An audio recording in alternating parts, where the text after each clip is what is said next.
Hoy tenemos la suerte de poder asistir y escuchar una experiencia artística muy especial y única.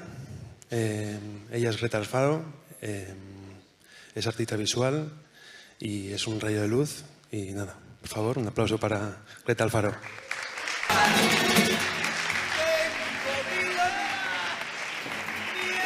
Gracias, Javi. Bueno, buenos días o tardes, no sé muy bien ya ni qué hora es. Muchas gracias por estar aquí, por la presentación, Javi. Yo me voy a sentar, soy la primera señora de la mañana y como una señora pues me siento y os voy a hablar aquí sentadita.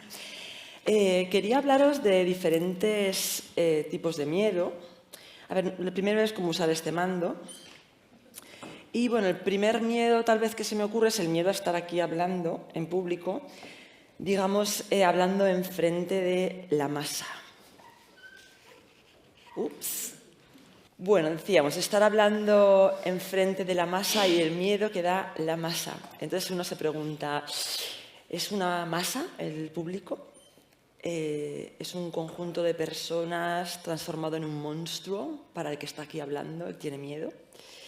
¿Y qué es la masa, no? La masa es algo informe, pero ¿es la masa de pan? Cuando yo era pequeña, pues estaba este monstruo que se llamaba la masa, ¿no? Que daba mucho miedo, que es como la masa del público, que no me acuerdo nada qué pasaba con él, era un señor verde que daba miedo. Pero la cosa es que mi padre era panadero y yo vivía encima de la panadería. Entonces a mí esto del monstruo de la masa este verde, pues siempre era la masa de pan. Igual que cuando te hablaban de las masas humanas, ¿no? Siempre es la masa de pan, siempre te la imaginabas en una artesa. Y los medios de masas, ¿no? Los medios de masas, me imaginaba la propia panadería allí con sus medios, ¿no? Es una expresión esta de los medios de masas que ha pasado ya de moda, ¿no? Ahora ya no se usa mucho, lo mismo que le ha pasado al señor este de la masa del Increíble Hulk, que ya no está de moda, porque hemos pasado de los medios de masas a los medios sociales, las redes sociales, que tienen un nombre mucho más amable, hasta hospitalario, ¿no? Como que te acoge. Y en realidad, pues lo que son amasadoras de cerebros y de mentalidades, son batidoras machacadoras del sentido crítico. Y esas sí que dan miedo, mucho más que las masas. Gracias. Pero bueno, volviendo a hablar del miedo al hablar en público, imaginaros que es al revés y que es el público que me tiene miedo a mí, ¿no? De pronto la masa ya no es una masa, sois personas y tienen miedo de la persona que está sobre el escenario. Entonces, imaginaros que ¿por qué me vais a tener miedo? Por ejemplo, que yo pudiera comeros, ¿no? A vosotros, comerme esa masa que es el público. Y entonces ya no es masa, se ha convertido en pan, en un rico y sabroso pan cocinado en el horno. Entonces, ¿quién tendría que ser yo para que el público me tuviera miedo? ¿Una panadera? No, una panadera no. Pues, por ejemplo, podría dar mucho miedo sobre un escenario si fuese una dictadora. Pero dictadoras, pues que yo sepa, no ha habido ninguna. Dictadores hay un montón. Entonces, si yo fuera un dictador me tendríais mucho miedo. Pero, bueno, como no lo soy, pues preocuparos de los que hay porque está el terreno fértil ahora para los dictadores porque los votan en masa, ¿no? Entonces, desde aquí os combinaría a usar la fuerza de la masa contra los nuevos dictadores. O, estando sobre el escenario, también podríais tener miedo por ser una sacerdotisa gritando sobre el infierno. Pero tampoco podría ser una sacerdotisa porque estamos en un terreno católico y aquí no hay sacerdotisas. Tendría que ser un sacerdote. Así que sí, que da miedo también en los sacerdotes, algunos, muchos. Así que si tuviera que ser sacerdotisa, Pues esto tendría que ser una misa negra. Imaginaros que aquí ahora, sin haberos avisado a nadie y sin haberos advertido de nada, estáis invitados y encerrados a participar en una misa negra, que yo voy a presidir. O imaginaros que esto fuera el preludio a un aquelarre clásico, que esas sí que eran brujas, que eran mujeres, claro.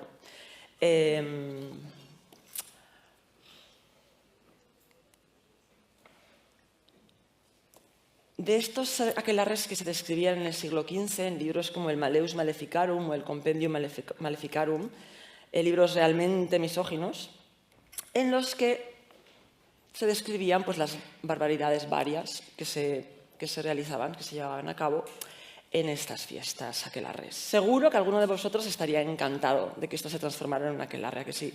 Os imagináis ahí el banquete, la fiesta, la orgía, pero os aviso que participar en el aquelarre incluye unas cosas como besarle el culo al diablo, en forma de demonio, en forma de macho cabrío, siempre muy maloliente, y también incluye comer niños. Pueden ser niños creciditos, pueden ser bebés o pueden ser fetos. Porque de esto las acusaban, sí señor, de esto acusaban a las brujas y por eso las mataron por miles en Europa. Bueno, vamos a cambiar un poco de tema y... ¿me dais al play? Sí. Otro miedo muy común es el miedo a la oscuridad, ¿no? Que ya se ha nombrado aquí esta mañana, que es muy común desde la infancia y es ese miedo instintivo que yo relaciono más bien con el no saber qué hay, ¿no? O sea, uno no tiene el miedo a la oscuridad abstracta, tiene miedo a lo que la oscuridad oculta. La oscuridad por sí misma no es nada. Entonces el miedo es al no saber. Es que la ignorancia da muchísimo miedo, igual que la desinformación, que es un poco lo mismo. Tengamos en cuenta que las épocas llamadas oscurantistas son aquellas en las que hemos vivido sin conocimiento, en las que peor nos ha ido. Yo, hablando de oscuridad, yo paseo muchísimo por las noches por el campo, sobre todo ahora que vivo en un entorno rural. Me gusta mucho salir muy tarde de noche a pasear. Y me gusta desde niña. De niña me daba muchísimo miedo y era un miedo que tenía que vencer, porque era algo que me encantaba, porque la luz de la luna es especial, porque las estrellas, cuando puedes verlas cuando no hay luz eléctrica, es maravilloso. Y como me daba tanto miedo, yo tenía que sobreponerme a ese miedo para poder disfrutar al mismo tiempo, ¿no? Y ahora ya pues se me ha pasado, ya ni me acuerdo cómo era este miedo, ¿no? Entonces, bueno, hay miedos reales del andar solo por la noche, sola especialmente, ¿no? Las mujeres sabemos mucho de esto porque pues, te puede salir un señor con una navaja en cualquier momento o un señor que quiere cosas. A ver, a un hombre también le puede pasar, pero las mujeres tenemos más miedo.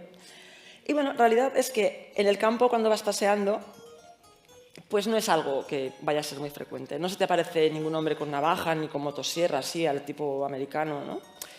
El miedo que tienes al pasear por la noche es el miedo a los animales salvajes. Esto lo podéis ver en mi trabajo. Yo en realidad ahora mismo cuando paseo ya no tengo miedo del animal salvaje, más bien me identifico con un animal. Yo soy otro de esos animales que están de noche, ¿no? Yo les oigo, no los veo, ellos seguramente me ven, me oyen, me huelen, pero no les intereso. Por ahora, ¿eh? Por ahora. Igual en unos años pues se interese de algo que murió, ¿no? Porque claro, vamos a ver, estos miedos de la infancia, es que la infancia te forma tanto, ¿no? Porque esos miedos, el miedo al campo, ¿a qué le tiene alguien miedo a salir a la naturaleza? Es que son los cuentos, las leyendas, ¿no? Las historias que te han contado, las exageraciones, ¿no? Y si pensamos en los animales salvajes y el miedo que nos producen, pues vamos a pensar en ese acervo cultural, ¿no? de los cuentos de hadas, por ejemplo. ¿Y cuántos bosques idílicos se transforman en un escenario de pesadilla porque aparece el lobo, ¿no? ¿Cuántas películas del oeste en las que un pobre medio moribundo se arrastra por el desierto mientras los buitres le sobrevuelan ya esperando a que caiga para comérselo, ¿no?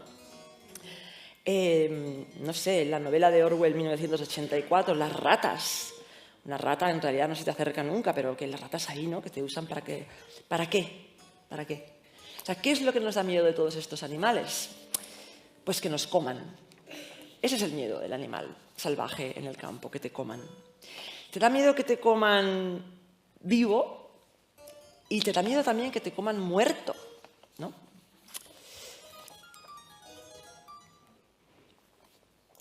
¿El play está dado? Sí. Entonces, a ver, estamos en un encuentro que se llama Diálogos de Cocina. La cuestión es que los animales no cocinan, ¿no?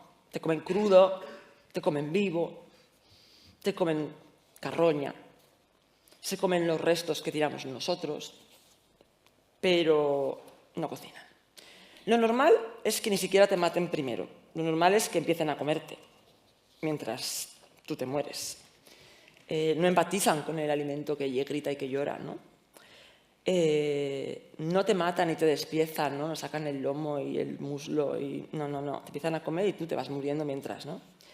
Así que este es un miedo muy natural. O sea, en realidad es un miedo muy esencial que lo tienen la mayoría de los animales, especialmente los herbívoros y todos los animales que son susceptibles de ser presa. O sea, que no hay más que fijarse en lo rápido que es un caballo, lo rápido que es un pájaro, que duerme con los ojos abiertos, los ratones, ¿no? Todo su cuerpo y su cerebro están hechos para huir, reaccionar y huir. Pero nosotros somos depredadores. Somos los verdaderos depredadores, los verdaderos depredadores. Ahora mismo, hoy por hoy, somos el depredador del planeta, somos el mayor miedo del planeta. Y estamos aquí reunidos en unos diálogos de cocina. Entonces vamos a ver, si nos da miedo que nos coma un animal, crudos, vivos, podridos, pues imaginaros cuánto más miedo nos podrá dar y cuánto más coherente con el tema de este encuentro si el animal que se nos va a comer es el humano. Porque un humano también puede comernos. Y de hecho sucede y ha sucedido. Y ese también es un miedo atávico. En nuestra sociedad el canibalismo es palabras mayores, es un tabú con mayúsculas. Y aquí no me estoy refiriendo pues, a los pobres desgraciados del accidente de avión del que se han hecho 50.000 películas, que tienen que comerse por pura supervivencia una vez muertos, ¿no? Eso ya, digamos que ya no habla ni del tabú porque uno entiende éticamente que esto pueda suceder. Y hay ejemplos, aparte de ese ejemplo más reciente que todos tenemos en la cabeza, que históricamente, por ejemplo, la balsa de la Medusa, que pintó Jerry Colt a partir de un naufragio que fue muy célebre en la época porque se encontraron a los supervivientes en una balsa a la deriva y se habían comido los unos a los otros. También traigo esta imagen porque esto es una imagen histórica, hablamos de Viven como una cosa que pasó extraordinaria, pero queridos, esto pasa en nuestros mares todo el tiempo. Con gente que intenta venir y naufraga y muere y se tienen que comer los unos a los otros y no nos lo cuentan mucho y los deshumanizamos porque no eran como nosotros, ¿no? Eran los otros. Y hay que acordarse de que no hay otros, ¿no? Son igual de humanos que nosotros y están aquí al lado, están en el Mediterráneo muriéndose y comiéndose, ¿no?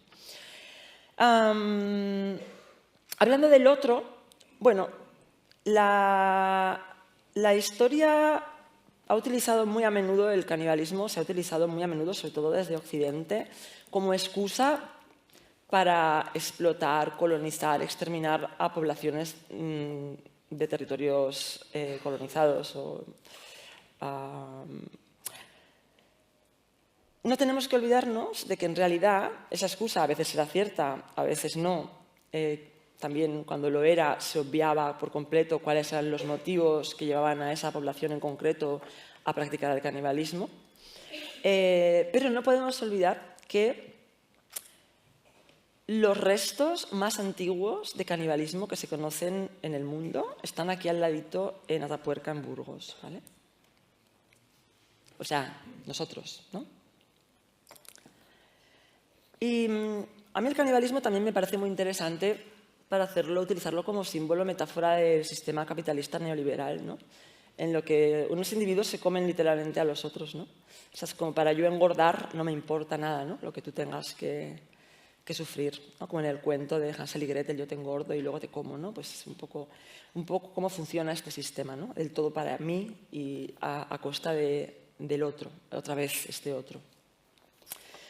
Pero bueno, volviendo al canibalismo literal y a la celebración religiosa, pseudo-religiosa a la que mencionaba antes cuando hablaba de el aquelarre.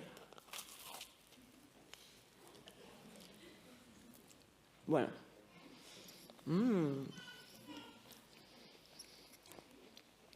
Matar, comer carne, tradicionalmente ha sido súper rico. Ha sido un acto ritual en todas las culturas. Incluso cuando matabas un animal, perdón, se me ha ido la sangre por el otro lado. Incluso para matar un animal se justificaba de manera religiosa o espiritual porque estás quitando una vida para alimentarte tú, ¿no? Entonces, el canibalismo no era una excepción en este sentido. Y los casos de canibalismo ritual, tal vez el más famoso, para mí por lo menos el más famoso, el que más conozco es el mexica. Y además porque es uno de estos canibalismos. Normalmente lo que suelen decir es que en muchas sociedades o culturas caníbales solamente comían los líderes, ¿no? El jefe, el sacerdote. Y el caso mexica parece bastante probado que comía toda la población. Comía el rey, comían los sacerdotes y comía el pueblo llano. Y lo maravilloso de esto es que, claro, estamos en diálogos de cocina, es que había recetas, ¿no? Las recetas caníbales. Entonces, parece también bastante probado que uno de los platos mexicanos más populares, el pozole, que es como el cocido madrileño, ¿no? De allí, que vas a cualquier restaurante y todas las semanas van a tenerlo, así jugoso, bien de sustancia, hecho hoy en día con carne de cerdo, pues parece que originariamente estaba hecho con carne humana. Y bueno, pues con la llegada de los españoles, pues aquella práctica se perdió, pero la receta sigue, ¿no? Y a mí me encanta pensar en esto, ¿no? En que, bueno, incluso en estas sociedades en las que solo comían los reyes y los jefes y los sacerdotes, ¿no? Se comían normalmente diferentes partes del pueblo, se comían partes que eran simbólicas, porque ¿qué significa comer algo? Significa integrarlo dentro de ti, hacerlo formar parte de tu identidad. Entonces, pues claro, si yo soy el rey o el sacerdote, no me voy a comer un muslo, no. Me voy a comer un cerebro, me voy a comer un corazón, me voy a comer unos testículos. Depende de qué parte de ese enemigo o ese preso que he engordado quiero yo asimilar, ¿no? A mí me gusta imaginar, pues, qué recetas, ¿no? Porque si eres el rey no te vas a comer un cerebro crudo, obviamente, ¿no? Entonces, ¿qué recetas se harían, ¿no? Para comerse esos sesos, ese corazón, esos testículos. ¿Y cómo sería la cocina popular, como el pozole o, ¿no? La receta de la abuela, de la que hablábamos antes en las tradiciones, ¿no? Qué rico hacía la rodilla de niño mi abuela paterna. Dando un poco de salto, pero siguiendo en América Latina, que me inspira mucho. En 1928, Osvaldo de Andrade inaugura en Brasil la vanguardia artística con su llamado Manifiesto Antropófago. Andrade dice que como brasileños, como latinoamericanos y como artistas, somos antropófagos. ¿Y qué quiere decir? Pues eso, que al final estamos comiendo lo que forzosamente la colonización, etcétera, nos está alimentando y lo hemos integrado de tal manera que esa mezcla ya somos nosotros, esa mezcla ya no existe ese original, ¿no? No existe ningún original. Nosotros somos el producto de esa mezcla. Y se basa en una anécdota maravillosa que es mitad leyenda, mitad verdad. La parte verdad es, el primer obispo portugués en Brasil es comido por los indígenas, por la tribu de los Tupí. Estaba de regreso a Portugal, naufraga y acaban acogiéndolo estos señores que se lo comen. Pero claro, la leyenda va más allá, y aquí también es donde Osvaldo de Andrade se inspira, ¿no? Que dice, no, es que él intentó evangelizarlos y claro, pues lo consiguió tanto que se lo acabaron comiendo Y de esta manera dijeron, ya hemos integrado el cristianismo dentro de nosotros, ya está en nuestro cuerpo, ya somos cristianos.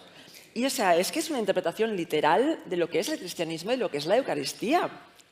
Porque antes de pasar a la Eucaristía,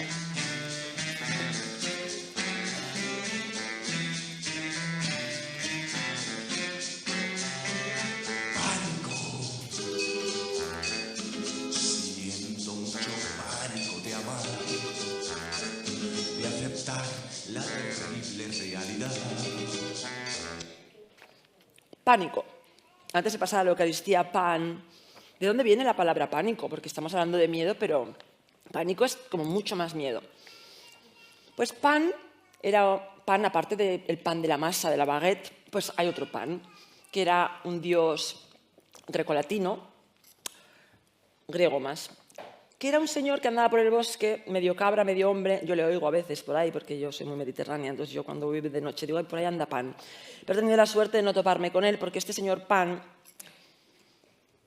provocaba el pánico que es el miedo más atroz, el de las tormentas, el de las danas, el de los terremotos, el de los tsunamis. Ese es el pánico, el que provocaba Pan, que era el dios de las fuerzas de la naturaleza. Pero es que aparte, otra fuerza de la naturaleza vinculada con Pan es la sexual. Este señor Pan iba siempre erecto, iba siempre tocando la flauta, pues con una flauta con cada mano. Y esto provocó lo que se llama, y ya lo llamaban así en esa época, la multiplicación de los panes. ¿A qué os suena? ¿A qué os suena cristianismo? ¿A que sí? Pues es otra multiplicación de panes. Esto es que este señor pues, tuvo millones de hijos, de panecillos, pero le llamaban multiplicación de los panes. Estaba todo en una tierra, en los bosques llenos de panes. Entonces Jesucristo hizo lo mismo, pero muy diferente. Este señor hizo una multiplicación de panes y luego no solo se conformó con multiplicar panes, sino que se dio a sí mismo a comer en forma de pan.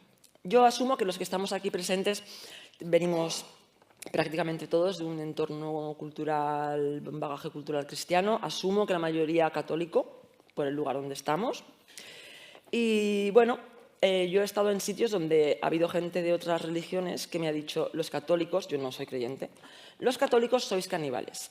Y claro, es que es verdad. Es que una de las diferencias entre los demás cristianismos y el catolicismo es el dogma de la transustanciación. ¿Qué quiere decir la transustanciación? Que en la Eucaristía el sacerdote transforma el pan y el vino en carne y sangre de Jesucristo, reales. Reales. No son una metáfora, no son un símbolo, no son una conmemoración, es la carne y la sangre. Entonces, ese pan y ese vino le llaman accidentes. ¿Por qué? Porque tienen la forma y el sabor de pan y vino, pero en realidad no lo son. Son sangre y son carne. O sea, tú te estás comiendo a Jesús, el hijo del carpintero del pueblo.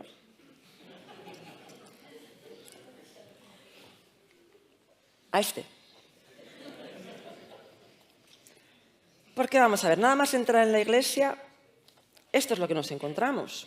Siempre hay un señor desnudo mostrándonos su carne, sangrando en la cruz, ¿no? Mientras el cura nos va presentando la Eucaristía que nos vamos a comer. O sea, así como para abrir el apetito, ¿no?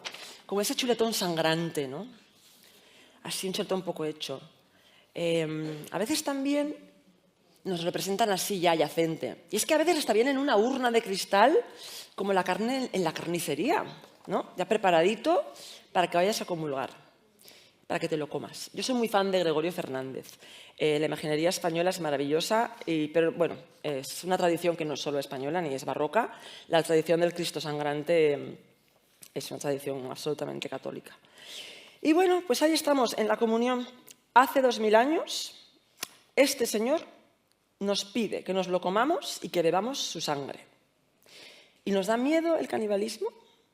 ¿Nos da miedo los vampiros y los caníbales a nosotros, que hemos ido todos seguramente a misa, hemos comulgado, y nuestras madres y abuelas van a misa y comulgan? ¿Nos da miedo los caníbales? Bueno, pues estos señores van, se comen a este señor, se lo meten en la tripa, lo digieren, lo hacen parte de sí, pero luego lo cagan. Yo me pregunto si hay disquisiciones teológicas acerca de esto o no, porque algo sagrado quedará ahí o no. Supongo que sí que las hay, porque esta gente habla de todo, ¿no? El sexo de los ángeles, esto. Bueno, ya para finalizar, nada más quería decir que aparte de todas estas cosas que estoy diciendo, bueno, en la tradición cristiana, católica, pues este canibalismo se interpreta como un acto de amor. No es el único, hay otras culturas en las que el canibalismo también es un acto de amor. Por ejemplo, hay pueblos que se comen a sus muertos, las familias se comen a sus muertos, porque prefieren eso a la indignidad de la podredumbre o de ser comido por otro animal. Para eso entienden que es mejor que se lo coman sus propios familiares, sus seres queridos, ¿no? Comer con amor.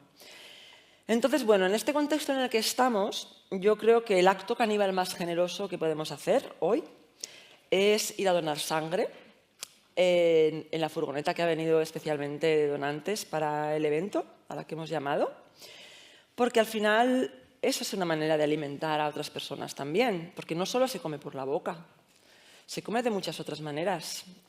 Mucha gente tiene que comer de otras maneras y, bueno, esta es una manera de comer, curiosamente caníbal, y en la que vamos a poder ayudar a otras personas, así que os animo a que en algún momento a lo largo de la jornada salgáis afuera y donéis sangre. Y mientras tanto, pues ahora ya como soy la última de la jornada matutina, pues sed muy bienvenidos a nuestro altar caníbal, la común unión entre el equipo de Mugaritz y yo con vosotros, que está en ofrenda en el comedor. Entonces, ahora cuando salgamos de aquí, que además tenéis que tener todos mucha hambre después de estar sentados tanto rato. Gracias.